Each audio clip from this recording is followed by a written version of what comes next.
Kunjungi portal pendaftaran di psb.bis.sch.id.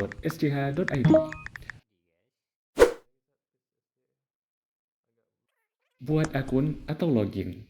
Jika Anda belum memiliki akun, klik menu register untuk mendaftar. Jika sudah memiliki akun, klik login, lalu masukkan NISN dan password yang telah didaftarkan sebelumnya. Lengkapi biodata calon santri dengan benar sesuai dokumen resmi.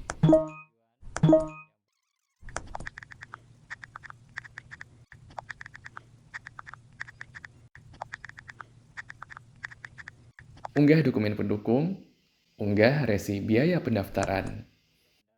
Bagi pendaftar jalur prestasi, unggah sertifikat prestasi sesuai dengan petunjuk pendaftaran.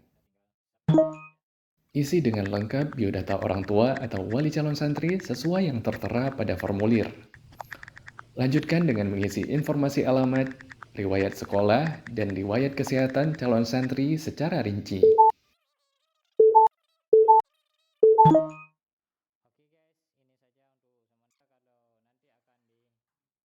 Anda dapat mencetak kartu ujian untuk mengikuti tes pada waktu yang telah ditentukan.